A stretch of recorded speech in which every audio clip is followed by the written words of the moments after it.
Hello, today I'll show you all the steps involved in preparing a ceramic sculpture for firing in a kiln, including what materials you'll need and some key things to keep in mind. If you want to jump straight to our how-to guide, it will be timestamped in the caption, but if you are completely new to ceramics, I think it will be very useful to take a moment with me to first understand why it's so important to hollow out your ceramics before you fire them in a kiln.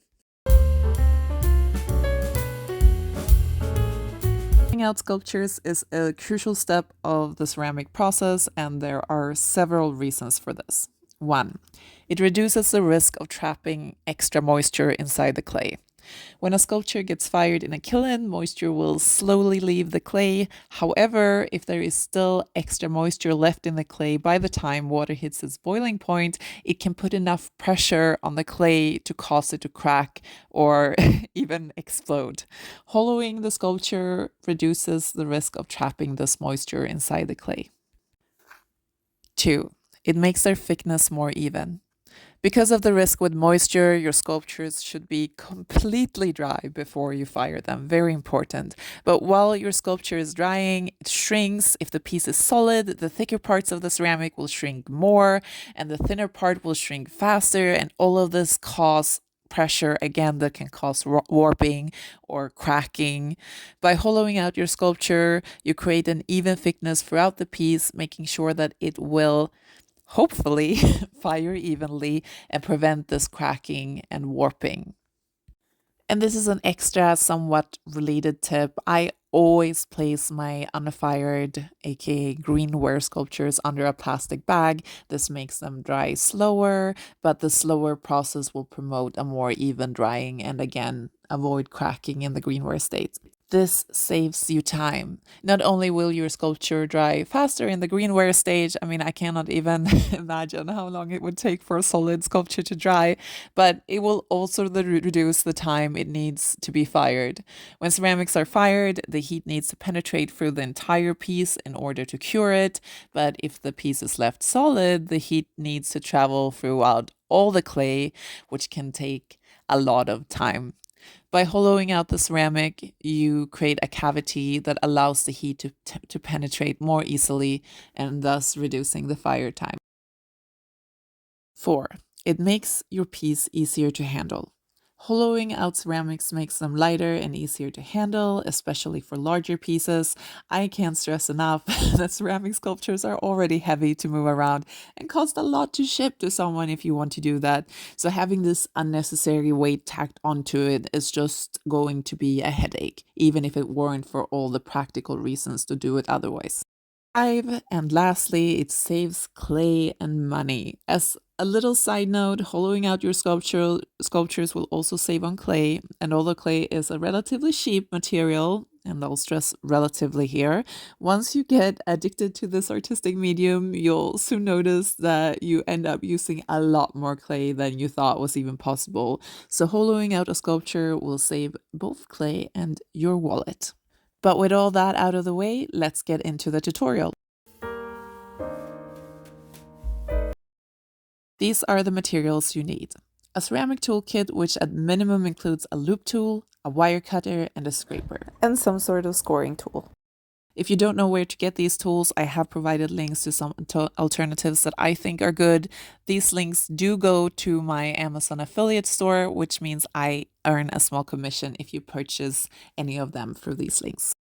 First, start by deciding where you will need to create hollow spaces and where the walls of the ceramic will be.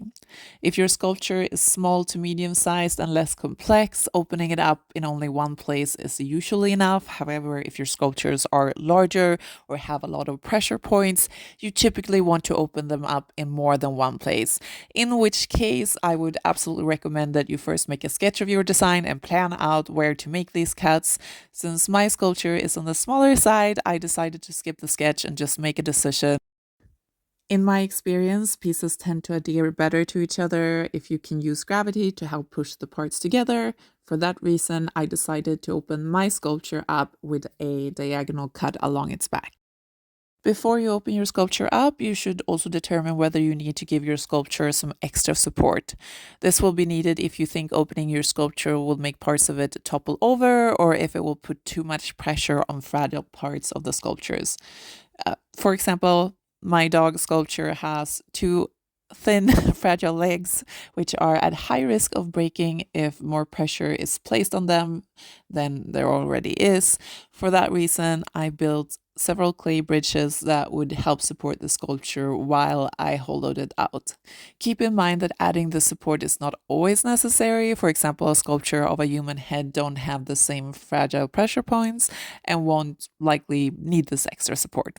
In other words, it's up to you to decide what your design needs, and it takes a little bit of thinking, and it's not kind of a one mold fits all. You're now ready to open your sculpture with a wire cutter. Be as gentle as you can and avoid pressure that will morph the shape of your sculpture if you can. Then take out your loop tool and use it to carve out the insides of the piece. I like to start making a hole with a larger loop tool first, then switch to a smaller one as I get closer to the outer walls. Here, it is very important to not make the walls too thick or too thin, as both can cause cracking. I usually aim to make mine about an inch or maybe just a smudge thinner. If you have parts of the sculpture that is already thinner than an inch, I don't try to hollow them out. For that reason, I left the legs of my dogs as well as part of its face solid. When you're done hollowing out your sculpture, use a scraper and your hands smooth out the interior of the piece. This will give it more stability as you press out some of the air inside there. Before you put the sculpture back together, make sure to slip and score both sides. Scoring is when you take some sort of tool. I'm using a scoring tool here, but you can use a needle or even a toothbrush, and you scratch the surfaces. And slip is a mixture of water and clay that functions kind of like a glue to make the sides adhere to each other. And then you just put the sculpture back together again and clean up any smudges that may have appeared through the handling. Lastly, and after you're done with this hollowing out, make sure that it dries out completely before firing. As we all know, or at least as we all know if we have tried ceramics, ceramics can be tricky business. This guide was meant to help you avoid some pitfalls and hopefully ensure that your ceramics sculptures come out beautiful and crack free.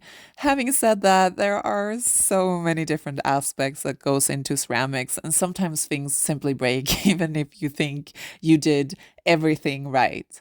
If this happens to you, please don't feel discouraged. It happens to all of us, and if you keep at it, the rewards when things do come out right are going to be so worth it. I hope you found this tutorial useful, and if you did, please consider giving a thumbs up and leave a comment. It really helps our channel out a lot. Thank you.